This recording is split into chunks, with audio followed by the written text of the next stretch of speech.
burning issues. Get full details every week. Good evening. Thank you so much for joining us. The program is Editor Speak and is coming to you live from the studios of River State Television, Channel 22 here in Port Harcourt. Well, we know that last week the federal government allowed schools to resume for those in exit classes, and we'll try to look at that. The schools were resumed or were asked to resume on the 4th of August, which was Tuesday, and here in the state, schools were asked to resume Wednesday, 5th of August, so that students could go back to school, revise, and prepare for their exams. For those that are in SS3, writing their exams on the 17th, and then those of them in junior secondary, writing from the 24th of this month. And so today we'll try to look a little, take just a few minutes to see how prepared the children are to write their exams. But majorly, we're going to pick the thing that has been happening. Of course, when the time comes, we'll talk about it. I'm going to introduce my guest for today so that we can start off. We've heard about the Nigeria-China loan. We'll look at it, a lot of questions here and there, a lot of speculations, a lot of assumptions. Let's try to find out what this loan will mean to Nigeria's sovereignty. And so today on the program, I have my guest who happens to be from the Department of Political Science and Administrative Studies, University of Port Harcourt. He was also a former two-time acting director of the Center for Conflict and Gender Studies, also at the University of Port Harcourt. Join me, make welcome, Dr. Fidelis Allen. Welcome to the program. Thank you for having me. And I also forgot to add that he is an associate prof. So it's good to have you here today. Thank you. I'm Otuna here as winner. So briefly, we're going to talk about education, the schools being ready, or of course they are already there, the ones that are in exit classes preparing for exams. You know, last week I had a guest and we'll try to actually look at these issues. The children have gone back to school. At the time we talked about it, they were yet to go back. Now they have gone back. How ready do you think these children are to write the exams? Well, in my view, we can't be ready enough. But what we need to really understand is that response to COVID-19 in terms of the impact that we have seen in different parts of the world, and for us here in Nigeria, education is one area that has been hugely affected in terms of children being out of school, and now we have to be able to get some of them back to school so that they can write exams that they have to write. Now, at the level of the government, a lot has been done, as we know from stories. Government is doing its best to see that necessary plans are made at the level of school management. And you know, we have both the private and the government sector when it comes to providing educational services at the secondary school level. I think that for the private schools, a lot is being achieved in terms of preparation for protecting these students and checking the risk of spread of the virus within schools, within the period in which they are expected to be in school, to be able to write their exams. I'm not quite sure if that level of preparation in the private school can be replicated, practically speaking, in government schools. Isn't that an issue, knowing that they are all writing the same exam? Definitely should be an issue, because most of the government schools in the state have problems with water. With water. So I'm imagining how easy it will be for principals and teachers to provide water for washing of hands, and provide soap, which students need to be able to protect themselves from the virus. So I think, but for the private schools, last week Friday I had the privilege of being in a private school, and I saw I will not mention the name of the school, I saw the level of preparation in terms of facilities that have been provided for washing of hands. The water is there. I think water is a key resource that we need in this fight against the virus in schools as the children return to write exams. So if, for example, in a school where you have to put water in a small bucket and you have so many children coming in, maybe some of them are day students and they have to come in the morning, wash their hands before going into their classrooms. Before entering their classes, and you don't have enough water. What happens when you have to struggle to keep enough water? I don't think for the government schools, we may see that happening over the next couple of days, but how sustainable will that be when you don't have water? The taps are not running. You don't even have the taps in most of the schools. But the ones that have their water, just as you said, they don't have water running in their taps. Yeah, so I think there are challenges, but I also know that this is a pandemic that is unprecedented, and that means that at different levels of human interaction, we have to do our best. It's difficult to say that adequate plans have been made. Plans have been made, but I think we need to look in again and again to see what needs to be improved upon, what has to be done in order to be able to fill gaps. Of course, the gaps will be there, but we need always to be able to fill whatever gaps that need to be filled. Okay, now that's a preparation on the side of the school owners and government. How prepared do you think the children are to write this exam? Do you see us performing well? Do you see Nigeria performing well in this year's WAEC? You know, one problem that has been observed with COVID-19 is the way it has happened in contradiction, complete contradiction to pre-existing culture. We've had this culture of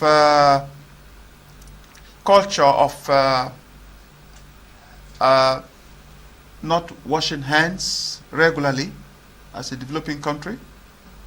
We've had this culture of freedom, social freedom. Now, the children, I cannot say, are fully prepared for the exams. And I say this because COVID-19 seems to have expanded inequality in this country. Not only in this country. Wherever in the world where COVID-19 has shown up, the risk of inequality has become higher. And so within the period, we've had a situation where some parents that do not have enough resources have not been able to help their children while at home in terms of preparing them academically. And we've heard stories of how some schools really have introduced online teaching, online learning. The question is, how effective has this been in terms of helping the children? And so you'll find that you also need a lot of money to keep the children online in terms of what they can gain from their teachers in their different schools. And parents do not have all the money. And the networks, I must say, have not been effective. So does that mean at the end of the exams results come out, parents shouldn't actually crucify their children that it's not their fault they didn't do well? Well, that's a different question, but I really think that the level of preparation may not have been strong enough. But I also think that within the period that the children have as they have gone back to school, the teachers can assist, can help out. Teachers can take some marathon processes. Isn't it too short? Marathon crash, it's too short. Well, we assume that children have been reading on their own. No matter how ineffective that has been, we assume that children have been learning. So what needs to be done now is, because if over time teachers have been teaching, we know that the children have been at home for more than 3 months now. That's a lot of time in terms of learning and what can be achieved in the learning process. So I think that for some students, it will not matter if they utilize the little time that they have to revise and do those things that they need to be able to do in order to be able to write their exams and pass. For some, for a few, it will not be a problem. But for the slow learners, yeah, it's going to be an issue. Yeah, it will be an issue. You know. So, but this is where teachers need to be able to help out in terms of addressing the unique circumstances of individual students. So teachers should be professionally enough to be able to respond to these unique situations. And I'm sure that many of them will still be able to do well in terms of responding to the questions that they might see during the exams. And the ones that won't do well will say, the COVID-19 didn't allow us prepare well. Of course. You know, there must be reasons and excuses for some actions. You're right. So let's just believe that it won't be so bad at the end of the day. The results won't be so bad. Let's just be hopeful. Okay, that's it for the exams right now. Let's take a look at another issue. Let's pick something else. Now, the Nigerian press has been awash with concerns about the terms of some loan contracted with or about to be contracted with China. We also heard that the Minister of Transport even called on legislators to look the other way rather than conduct their due diligence on the loans, else China will withdraw its support from Nigeria. On Editor's Speak at this time, we'll try to look at the different strands of the debate. What is the status of China giving loan to Nigeria? The data obtained from the Debt Management Office, DMO, show that between 2010 and March 31, 2020, 11 loan facilities so far have been obtained from the China Exim Bank. The loans all have a 7-year grace period, 20 years tenor, and were obtained at 2.5% interest rate. They, however, have varying maturity dates. Now, if you've been following the news, you will understand that this has been an issue. The loan Nigeria is about to obtain from China, the loans already obtained from China. We need to understand some of these things, you know, assumptions, contradictions, left, right, and center. And of course, my guest is still here as to look into this today, Dr. Fidelis Allen.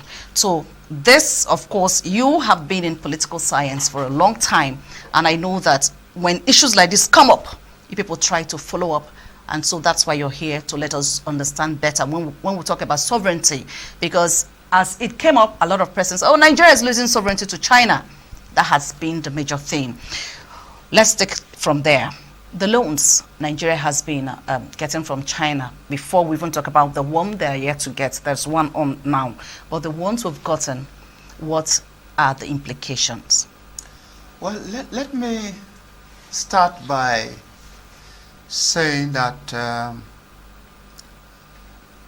countries legitimately go for loans. Which you as an individual can go for. You can ordinarily if you have a capital project to embark on. You're right.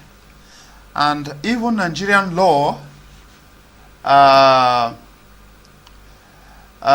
gives government at the different levels to borrow for capital expenditure and human development. So it is legitimate to borrow. But within the post-colonial political thinking, within the context of neo-colonialism, there has been several arguments. The issue of sovereignty, really, within the neo-colonial environment, post-coloniality of developing countries, African countries, loans have been demonized, especially loans from the World Bank, loans from IMF. the IMF have been demonized. And that is understandable in terms of when it comes to perceiving loans that come from these multilateral institutions as instruments in the hands of the more advanced countries in controlling the economies of the less advanced countries. Those arguments have been there. Now, if you look at China, well, if you look at the debt stock, external debt stock, which is about $27 billion, I guess. Yes. And then you look at the percentage of loans from China. You see, it may be just about 11% or so. And if you look at the history of loans already taken, you discover that Nigeria has actually taken a lot of loans from China for several projects. Now the question is, well, Nigeria has taken so much between 2010 and now, taking a lot of loans from China. So the question is, and plans are underway to get more. To more loans. So now the question is, why sudden interest in the loans that Nigeria take from China? Why that sudden interest? Now the issue of sovereignty, has been mentioned, and the argument is much coming from Nigerians. I look at it from two perspectives. Now, if loans taken from China were based on due processes, guided by necessary laws, then I assume that whatever loan that has been taken by Nigeria from China will not be injurious to Nigeria. That means there hasn't been transparency. Yeah. Due process has not been followed. Yeah. That should be our assumption. So if transparency, for example, is lacking, and we've not taken those loans on terms that have been specified in relevant laws, for example, the Fiscal Responsibility Law Act, and then the Procurement Act. If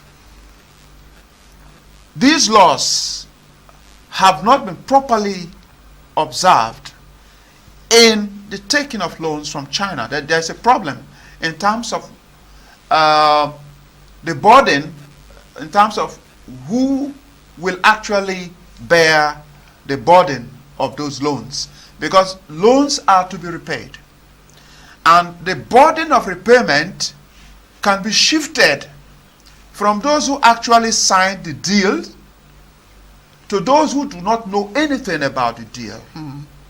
So if due process was not observed, and some politicians have actually signed a deal,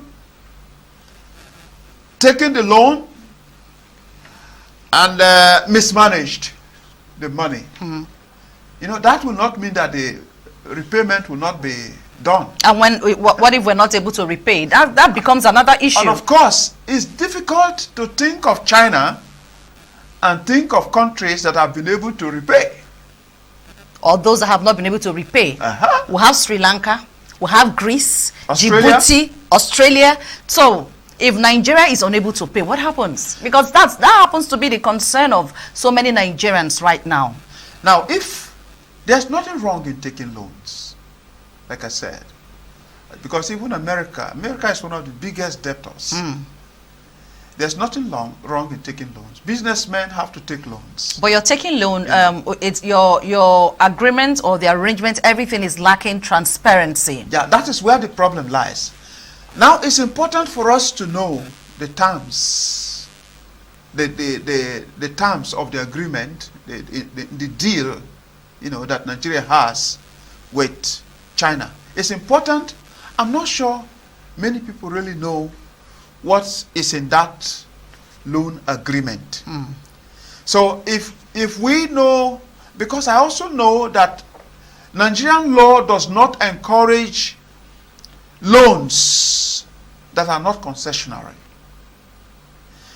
Nigerian law does not encourage loans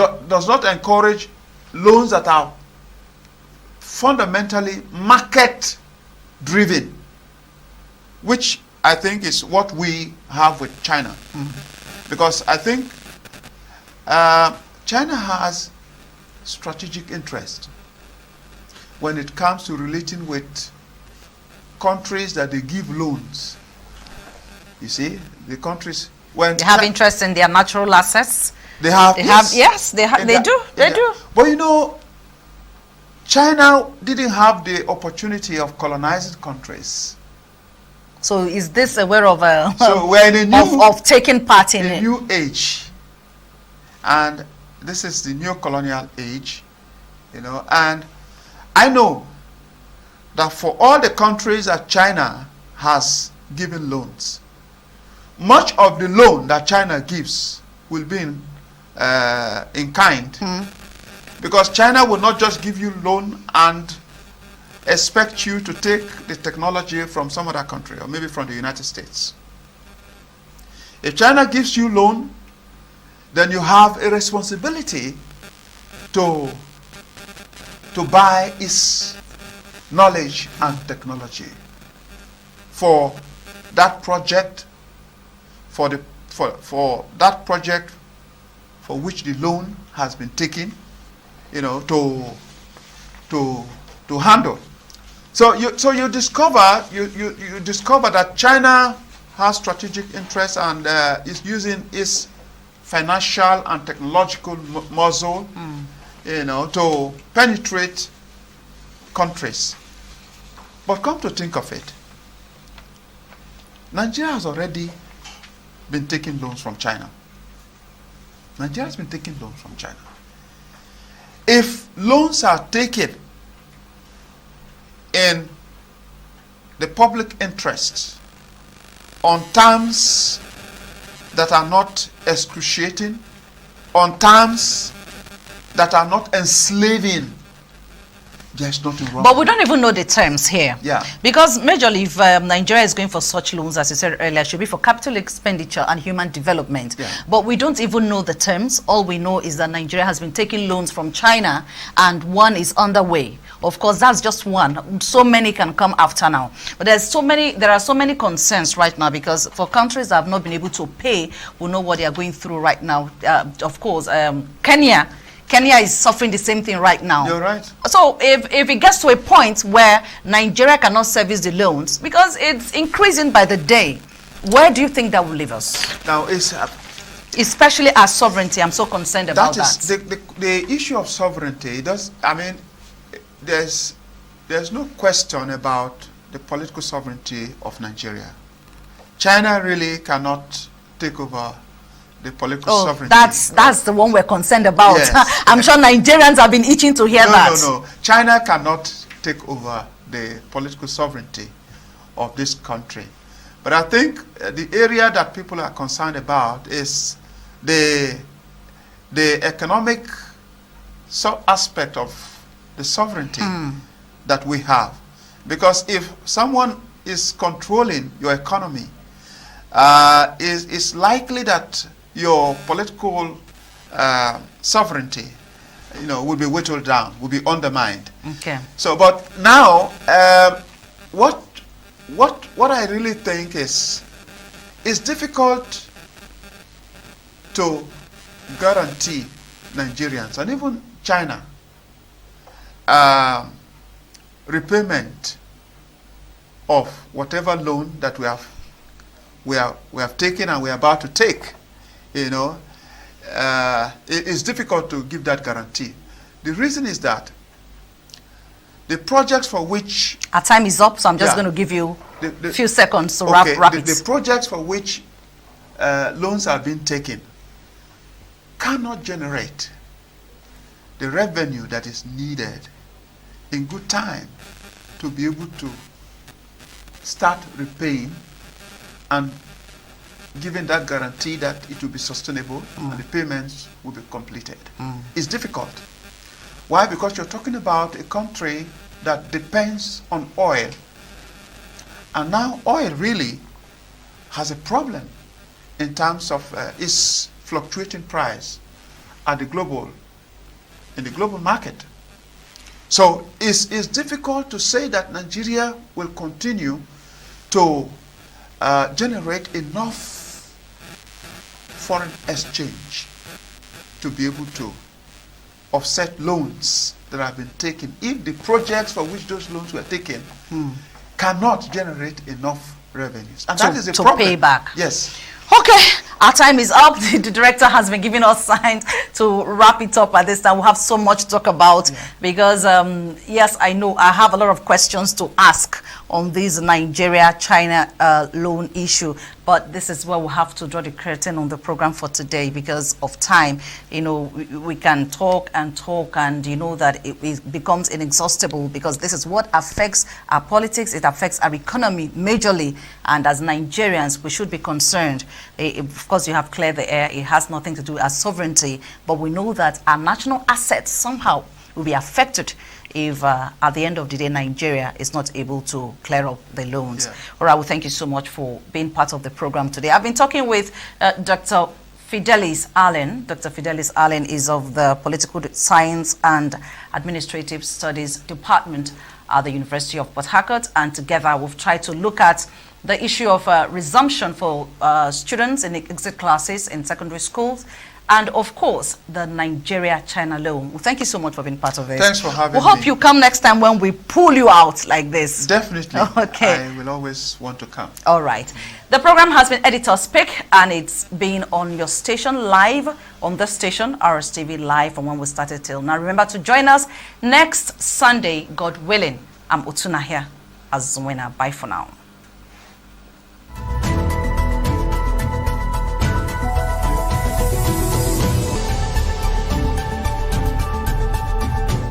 For those burning